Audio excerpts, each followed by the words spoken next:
ada di Pancoran, tepatnya ada di Peak yang nuansanya nuansa Chinese.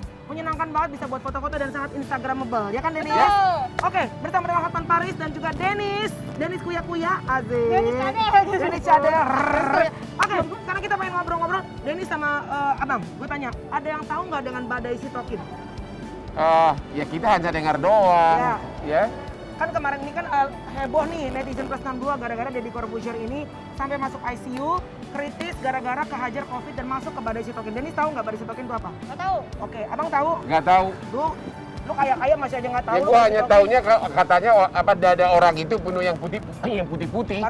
paru-parunya. Oke, pas banget kebetulan gue udah janjian sama salah seorang dokter. Sebenarnya Bang pengen Iya. janjian sama dokter yang dikasih mobil sama si Dedi. Iya. Itu kira-kira kalau menurut Abang mobilnya beneran apa settingan? Gua juga Curiga juga ya? Curiga aja lu. hidup di Jakarta ini gua pusing. Apalagi kalau ketemu orang kayak gini jago settingan. Enggak ya? Gua kagak ya. Oke, kita akan ngobrol bersama dengan seorang spesialis dokter paru ya. Seperti apa sih yang namanya badai Dia sitokin? dokter saraf. Dokter paru, Bang. Dokter paru. Dokter paru dong. Masa lu ngebahas badai sitokin sama dokter saraf? Coba tanya nanti deh. Kenapa seorang yang sangat sehat seperti Deddy Corbuzier pun bisa sampai kritis dan masuk ke badai sitokin? Sesaat lagi ya, yuk kita masuk yuk. Yuk. Tetap di Hotman Paris Show. Yuk Bang, masuk Bang. Yuk Denis. Bye.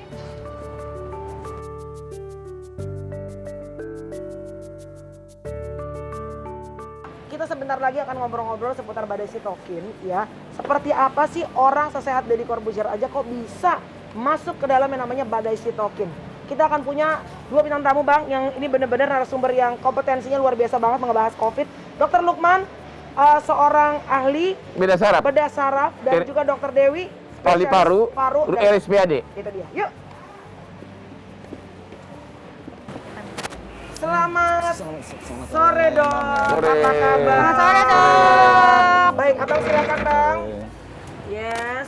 Dokter Dewi dan juga Dokter Lukman ya. Iya. Kenalin, ini kakek saya. Saya. Panggilannya Opung kalau di sini Opung ya. Opung. Bang Hotman Paris Hutapea. Ya. Oke, dan juga ada Denis ya, Dok. Hai. Dok, sehat?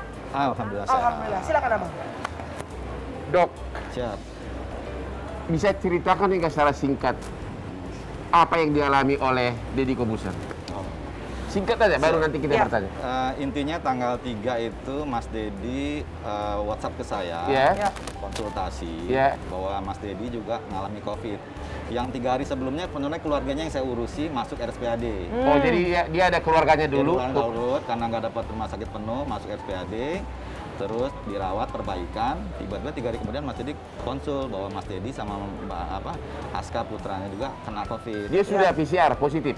Antigennya negatif. Antigen Oh, negatif. negatif. Tahunya positif dari mana? Nah, makanya waktu itu antigen negatif, sebelumnya kayaknya udah PCR, Ya. terus katanya antigennya negatif, kemudian saya bilang ada keluhan pusing, udah ke RSPAD aja deh, saya bantu Ya. untuk pemeriksaan CT scan torak Ya. sama PCR lagi ulang. Ya. Nah, ternyata PCR tanggal 3 Agustus itu memang positif. PCR-nya positif. Positif. Oke.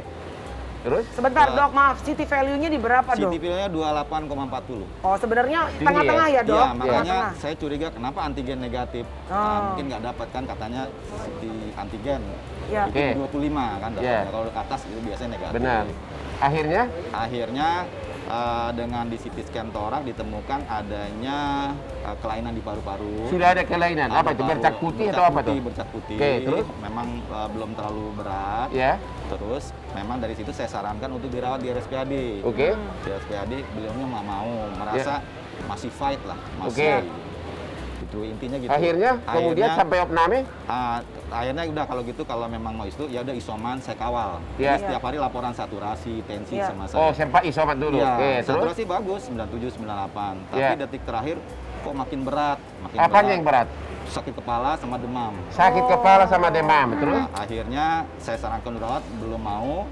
Akhirnya esok harinya dirawat di Medistra karena yang terdekat lah. Oke, Yang sempat terdekat. dirawat di Medistra. Oke, Siap. terus? Setelah itu ya melaporkan perkembangannya setelah dirawat perbaikan. Gitu Oke. aja.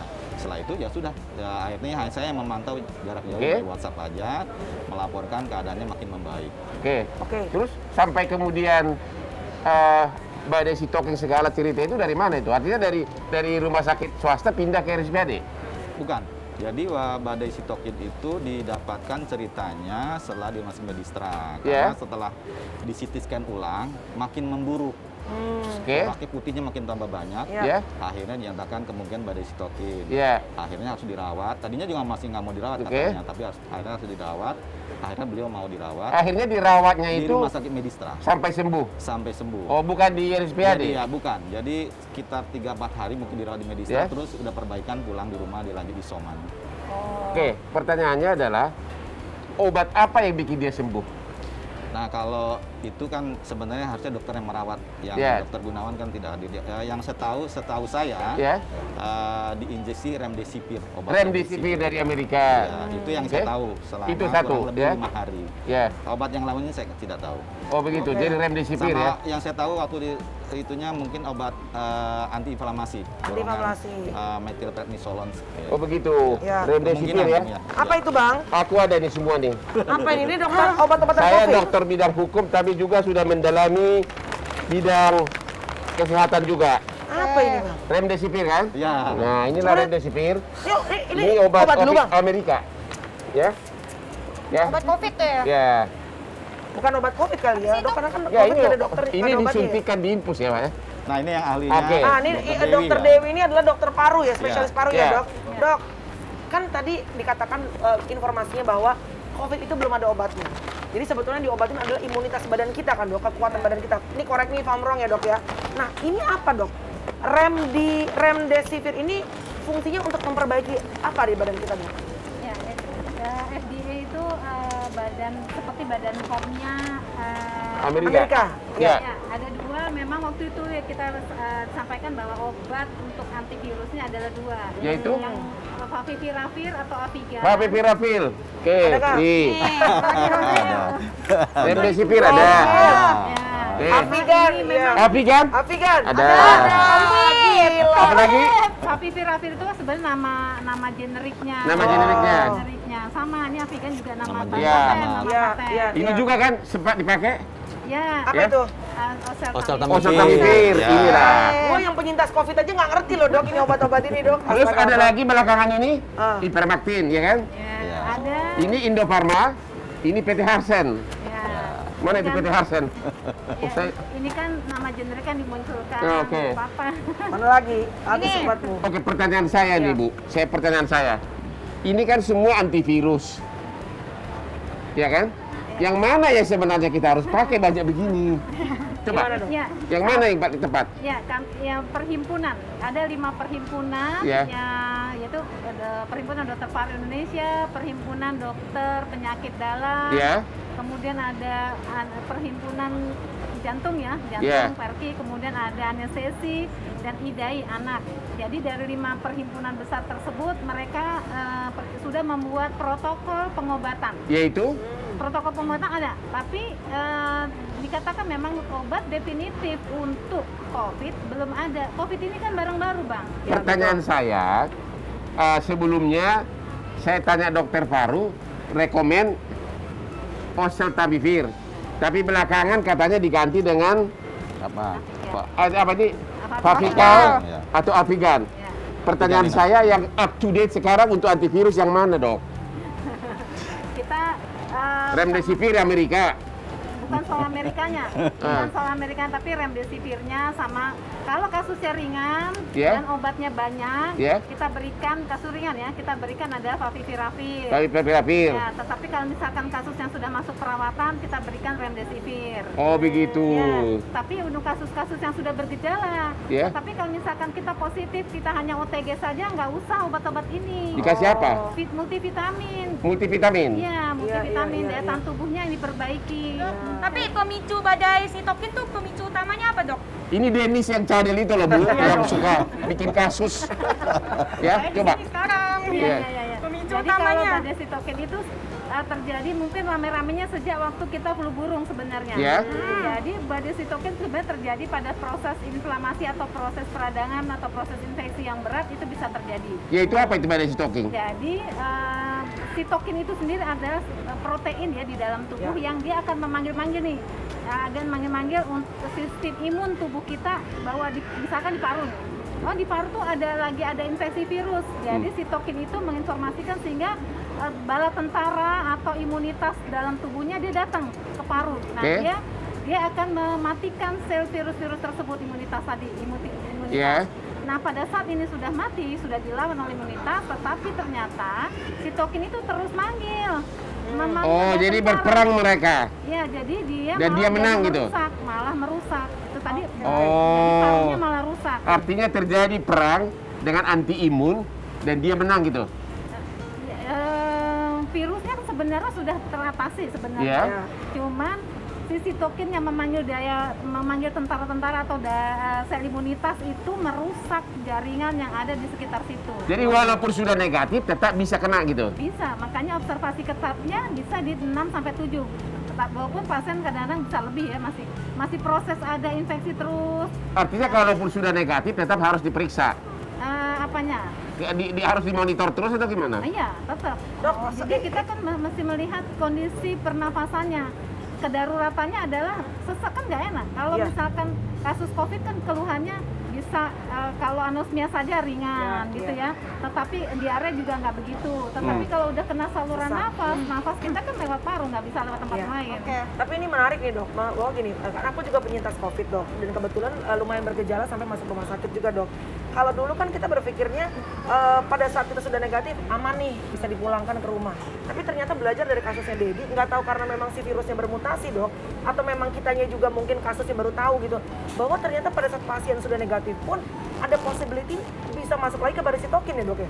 Ya, Bisa seperti itu dok? bisa. Dan ada juga beberapa saya kenal pengentalan darah. Waduh negatif pengentalan darah langsung mati. Dedimer ya? Dok? Bisa. Jadi di awal sejak masuknya si virus itu sendiri, kalau kita lihat misalkan gini, kita punya layer atau punya lapisan.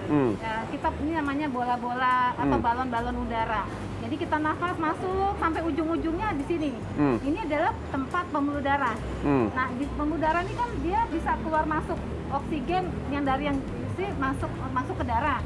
Yang CO2 yang dibawa darah masuk ke sini dikeluarkan. Nah, proses infeksi peradangan itu tadi dia menyebabkan jaringan inflamasi, ada cairan terkumpul. Nah, Oke, peradangan. kalau cairan terkumpul kan nggak bisa keluar masuk itu. Nah, terus di sini pembuluh darah juga mengeluarkan kan tadi yang merangsang untuk membuat trombus.